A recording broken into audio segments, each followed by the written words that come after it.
और ये इस वक्त तस्वीरें आपको सीधा हम जम्मू कश्मीर विधानसभा से दिखा रहे हैं। एक बार फिर से आप देखिए किस तरीके से जम्मू कश्मीर विधानसभा में हंगामा हो रहा है। पिछले दिनों की तस्वीरों को लगातार आप देखें तो हंगामे की तस्वीर आए दिन विधानसभा से नजर आ रही है। कल भी जमकर बवाल जम्मू कश्मीर विधानसभा में हुआ और ये आज की तस्वीरें आपको दिखा रहे हैं। आप देख सकते हैं किस तरीके से यहाँ पर कहा सुनी हो रही है। सदन के अंदर की तस्वीरें हैं, तेज तेज आवाज आप इसमें सुन सकते हैं। आर्टिकल 370 की बहाली को लेकर आपने देखा कल क्या कुछ विधानसभा के अंदर हुआ। मार्शल्स ने विधायकों को विधानसभा से बाहर किया और आज एक बार फिर से ये हंगामे की तस्वीर वहां से नजर आ रही है।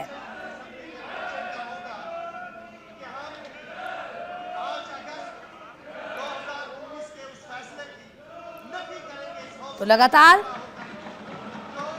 जब से सत्र शुरू हुआ है विधानसभा का, ऐसी तस्वीरें वहां से लगातार देखने के लिए मिल रही है। विधानसभा में हमने देखा कि 370 पर विधायकों के बीच बात कल तो मारपीट तक पहुंच गई थी और एक बार फिर से हाथों में ये पर्चा लिए आप देख सकते हैं यहां पर अपनी बात को रखने की कोशिश की जा रही है। कल तो स्पीकर की तरफ से ये तक कह दिया गया था कि ये मछली मंडी नहीं है, इस तरीके का बर्ताव आप विधानसभा के अंदर नहीं कर सकते हैं। अब ये देखिए आप, आज फिर से ऐसा ही हंगामा हो रहा है और ये 370 की बहाली को लेकर ये पूरा हंगामा हुआ और आज फिर एक बार वैसे ही समीकरण अंदर विधानसभा के बन चुके हैं। ये नारेबाजी जरा आप सुनिए।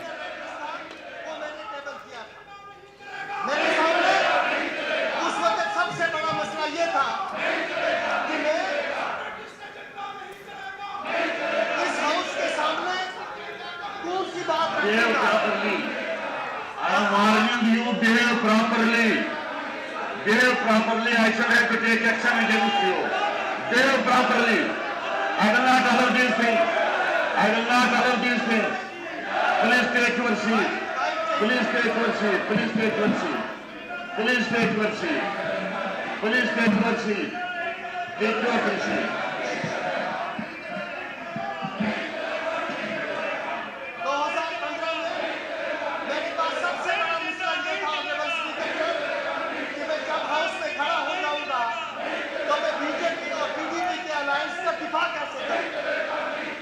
और क्या बात करूंगा और किससे बीजेपी और पीडीपी के अलायंस को असेंबली के अंदर उसका एक सियासी जवाब फराहम करूं और उसके बारे में क्या करूं।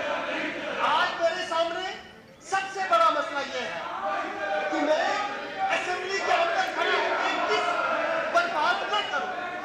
वहां मसला यह था कि किस पर बात करूंगा और यहां मसला यह है कि किस पर बात न करूं।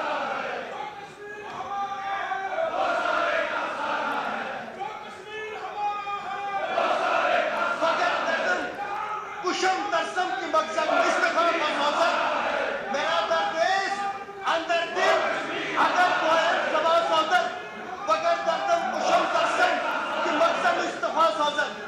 और स्पीकर साहब, आप जो यहाँ पर इस वक्त सारे नेशनल कॉन्फ्रेंस के वर्कर असेंबली में और ट्रेजरी बैंक पर बैठी हुई हमारे दिल में एक दुख है, मौके का एहसास है कि अगर हम अपने उस दुख, उस दर्द और उस धोखे का इजहार इस प्लेटफॉर्म पर नहीं करते तो हमारे मगज फट जाते हैं और अगर करते हैं।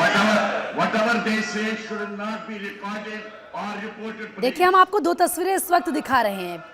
जो पहली तस्वीर आप देख रहे हैं ये आज की तस्वीर, क्योंकि आज भी विधानसभा के अंदर धक्का मुक्की हुई है, बहस हुई है।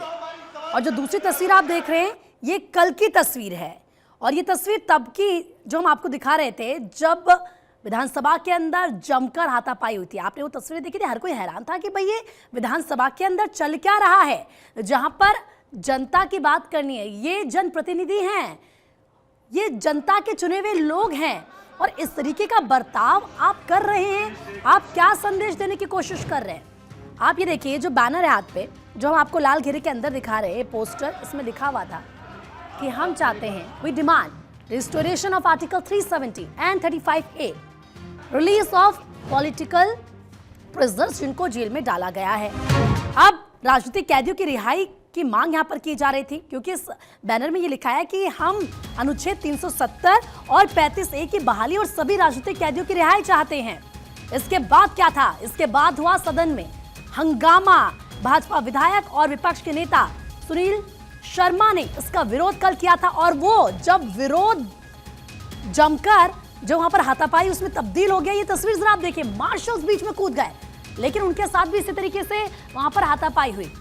जरा बातचीत के लिए हमारी पॉलिटिकल एडिटर अदिति नागर भी हमारे साथ जुड़ चुके हैं। अदिति से भी हम बात करेंगे, लेकिन उससे पहले जरा ये तस्वीरें आप देखिए, फिर वही तस्वीर नजर आ रही है, वैसा ही हंगामा हो रहा है। और ये पूरा हंगामा, ये देखिए जरा इन तस्वीरों को किस तरीके से धक्के मारकर, ये जनप्रतिनिधि हैं, ये जनप्रतिनिधि हैं, ये वो लीडर्स हैं जिनको जम्मू कश्मीर की आवाम ने चुना है। ये वो नेता हैं जो यहाँ पर पहुंचे जनता की बदौलत, जिनको जनता ने वोट दिया है और अपना महत्वपूर्ण वोट देकर इनको यहाँ पर पहुंचाया है। लेकिन यहाँ पर हो क्या रहा है? ये जो तस्वीरें हैं, इनको पूरा देश देख रहा है। कल भी वैसी बात हुई, वैसी परिस्थिति बन गई अंदर, आज फिर से वही हालात हो गए। तो क्या बैठकर, क्योंकि देखिए जो बैनर पोस्टर थे जो मैंने आपको बताया, जिसमें लिखा था कि हम अनुच्छेद 370 और 35A की बहाली और सभी राजनीतिक कैदियों की रिहाई चाहते हैं, उसके बाद ये सारा हंगामा हुआ। बीजेपी ये कह रही है कि भैया आप ये क्यों कर रहे हैं, इसका कोई मतलब नहीं है। सुप्रीम कोर्ट की तरफ से आदेश आया, केंद्र सरकार इस पर आगे काम कर सकती है, लेकिन आप जनता से, जम्मू कश्मीर की जनता से, आवाम से आप धोखाधड़ी कर रहे हैं, आप उन्हें गुमराह कर रहे हैं। और जैसे ही जो कल की तस्वीर भी आप देख रहे हैं, इसमें भाजपा विधायकों के विरोध का सिलसिला जब नहीं थमा, उसके बाद तो भैया आप जानते थे जमकर और ज्यादा बवाल होना था। वे सदन के वेल से होते हुए खुर्शीद अहमद शेख के पास पहुंचा और उनके हाथ से बैनर उन्होंने वो छीन लिया, जो बैनर इस वक्त मैं आपको दिखा रही हूँ। हमारी पॉलिटिकल एडिटर अदिति नागर इस वक्त जुड़ चुकी है हमारे साथ। अदिति, कल भी वही हुआ, विधानसभा के अंदर हो हंगामा, मारपीट, सदन से बाहर धक्के मार के विधायकों को किया गया, और आज एक बार फिर से वही तस्वीर नजर आ रही है। बिल्कुल, लॉर्ड उम्मीद यही की गई थी कि कल शायद ये तमाम चीजें होने के बाद और केंद्र की तरफ से या पार्टियों के शीर्ष नेतृत्व की तरफ से इस बात की हिदायत दी गई होगी और यहाँ तक कि स्पीकर की तरफ से ये बात कही गई होगी कि इस तरह का व्यवहार एक्सेप्टेबल नहीं है। और जिस तरीके से कल पूरे दिन जम्मू कश्मीर की विधानसभा में जो कुछ भी हुआ, उसको लेकर हंगामा भी रहा, उसको लेकर सवाल भी उठाए गए, और उम्मीद यही की जा रही थी कि लोकसभा स्पीकर ओम बिरला भी स्पीकर से बात करके इस तरह के व्यवहार को और आगे इस तरह की तस्वीर ना देखने को मिले, इस पर बातचीत हुई होगी। लेकिन आज की तस्वीरें भी वही हैं, जब उसी तरह बैनर का जिक्र हो रहा है। आपको बता दें, जम्मू कश्मीर विधानसभा में धारा 370 को लेकर विधायकों के बीच कल भी मारपीट हुई, यहाँ तक कि 3 भाजपा के विधायक घायल हो गए। और उसके बाद देखिए किस तरह की स्थिति हुई जम्मू कश्मीर विधानसभा सत्र के दौरान। ये चौथा दिन है जब वही तस्वीरें सामने आ रही हैं, वही मुद्दा है। जनता ने सरकार वहां पर चयन की, लोकतांत्रिक तरीके से वहां पर सरकार आई, विकास के मुद्दों के लिए सरकार आई, एजुकेशन, शिक्षा, राशन से लेकर तमाम चीजों के लिए वहां पर सरकार का गठन किया गया।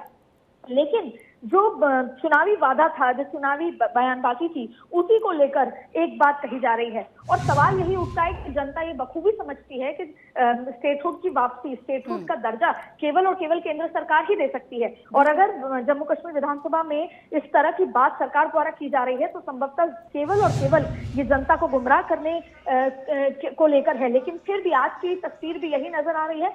आप देखें कि कैसे विधायकों ने एक दूसरे को लेकर धक्का मुक्की की है।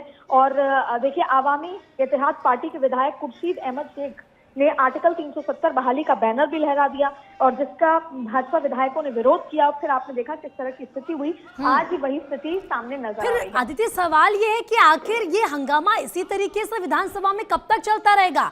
ये बवाल कब तक होता रहेगा? क्या आम जनता के, जब हम बात करते हैं, उनके तो यहाँ पर मुद्दों को रखना चाहिए, लेकिन जब उनके जनप्रतिनिधि ऐसा करेंगे तो आम जनता के बाकी मुद्दों पर कौन बात करेगा, कौन उनको उठाएगा? देखिए, अभी तो इमीडिएट जो तस्वीर है यही नजर आती है कि जिन जिन की तरफ से लगातार मिसबिहेवियर हो रहा है, जिन विधायकों की तरफ से लगातार रैल में आकर नारेबाजी हो रही है, यहाँ तक कि जब जिन लोगों को मार्शल ने रोका है, उन सभी लोगों को निष्कासित करने की जरूरत है, पहला। दूसरा, स्पीकर जो हैं उनको कड़ी कार्रवाई करने की जरूरत है, विधानसभा के जो स्पीकर हैं, और इसके साथ साथ लोकसभा स्पीकर को भी इसमें जो है अपनी तरफ से अनुशासन को लेकर, अनुशासनहीनता को लेकर बात करने की जरूरत है। तीसरी बड़ी बात है कि क्योंकि केंद्र शासित प्रदेश है ये, और ऐसे में एलजी को लेकर भी इसको विधायकों की बैठक बुलानी होगी, बातचीत करनी होगी। देखिए, अक्सर हमने देखा, चाहे संसद का सत्र हो, चाहे अलग अलग राज्यों के विधानसभा सत्र हो, अगर इस तरह की स्थिति होती है तो सभी पार्टी के शीर्ष नेतृत्व को, सीनियर नेताओं को, लीडर ऑफ ऑपोजिशन को, साथ में सत्ता पक्ष के जो नेता हैं, जो खुद मुख्यमंत्री हैं उमर अब्दुल्ला, इन सभी को बुलाकर बातचीत करनी होगी, क्योंकि ये तस्वीर ना सिर्फ भारत देख रहा है बल्कि पड़ोसी राज्य पाकिस्तान भी देख रहा है। और शायद पाकिस्तान इस दिन का इंतजार कर रहा होगा कि ऐसी तस्वीरें सामने आए, क्योंकि अक्सर हम भी जब हम पाकिस्तान के संसद की तस्वीरें इस तरह से देखते हैं तो जाहिर तौर पर किस तरह की विचारधारा हम पाकिस्तान को लेकर रखते हैं। जम्मू कश्मीर को समझना होगा कि वो केवल एक राज्य नहीं है, वो पूरे जो देश की तस्वीर को बयां करता है। और जिन मुद्दों पर लगातार बयानबाजी हो रही है वो एक बार फिर ये समझानी होगी, चाहे एलजी को, क्योंकि वो केंद्र का नेतृत्व करते हैं, वहां पर एलजी उपराज्यपाल है। सबसे महत्वपूर्ण बात यही है कि 370 का जिक्र हो, 35A का जिक्र हो, या फिर स्टेटहुड की बहाली की जो बात हो रही है, वो केवल और केवल संसद में हो सकता है, उसका विधानसभा में कोई प्रोसीजरल मेथड नहीं है। और एनसी को, यानी सरकार को ये समझना होगा कि किस तरीके से, और आपको याद होगा कि प्रधानमंत्री ने जब चुनाव रैलियों के दौरान ये बार बार जिक्र किया था कि जो एजेंडा कांग्रेस का या एनसी का है, पाकिस्तान उसको बैकअप करता है और हम पाकिस्तान का एजेंडा लागू होने नहीं देंगे। जिस तरह की बार बार स्टेटहुड की बात है, देखिए स्टेटहुड के लिए सुप्रीम कोर्ट ने भी कहा है कि राज्य का दर्जा दिया जाना चाहिए, लेकिन ये बात एक बार फिर समझनी होगी कि केवल संसद में हो सकता है, केंद्र सरकार कर सकती है, प्रधानमंत्री नरेंद्र मोदी को इस बिल को संसद में रखना होगा। ये एक प्रोसीजरल लीगल तरीका है। गृह मंत्रालय की तरफ से जब तक रक्षा के मामले, जिस तरीके से सुरक्षा के इंतजाम, बॉर्डर सिक्योरिटी, मिलिटेंसी, ये तमाम चीजों के लिए क्लियरेंस नहीं मिलेगी, हम इसमें आगे नहीं बढ़ सकते। तो फिर क्या बार बार आम जनता को गुमराह करने की कोशिश नहीं की जा रही है कि ये बोल के कि ये जो 370 की वापसी का प्रस्ताव है इसको रख करके देखें तो हम कर रहे हैं? आपने वादा कर दिया, लेकिन होना तो केंद्र के थ्रू ही है सब कुछ। और ऐसा नहीं है कि ये बात जनता नहीं समझती, और ऐसा नहीं है कि ये बात वहां के लोग नहीं जान रहे हैं।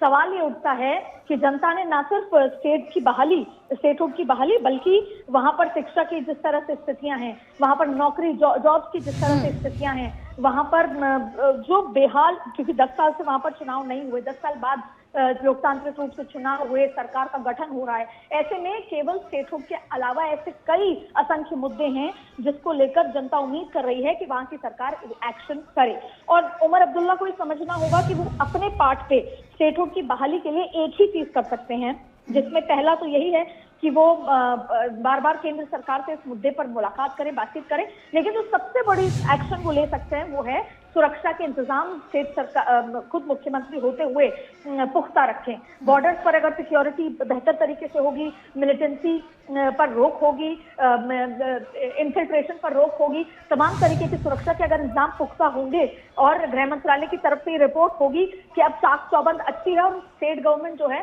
वो पूरी तरीके से जिम्मेदारी को निर्वहन कर सकता है, तो जाहिर तौर पे सुप्रीम कोर्ट भी इस बात को कह चुका है कि जल्द से जल्द स्थितियां सामान्य होते ही स्टेटहुड दिया जाना चाहिए। तो उमर अब्दुल्ला सरकार में आए हैं 10 साल बाद, उनको इस दिन का, इस समय का सही तरीके से इस्तेमाल करके अगले 5 साल बाद होने वाले चुनाव को मद्देनजर रखते हुए, जनता ने जिस उम्मीद पर उनको चुन के लाए हैं उसको मद्देनजर रखते हुए उनको ये समझना होगा कि ना सिर्फ स्टेटहुड बल्कि और भी उनकी जिम्मेदारियां हैं। हालांकि जो अभी स्थिति है उसके लिए जल्द से जल्द एक कंबाइंड बैठक बुलानी होगी, विपक्ष के नेता, सत्ता पक्ष के नेता, विधायकों को बुलाकर ये बात करनी होगी कि इस तरह का व्यवहार आप जो दर्शा रहे हैं ये पूरे विश्व के पटल पर देखा जा रहा है और इससे भारत की साख कमजोर हो। बिल्कुल आदित्य, आपने सही कहा। फिलहाल बहुत बहुत शुक्रिया आपका तमाम जानकारी देने के लिए।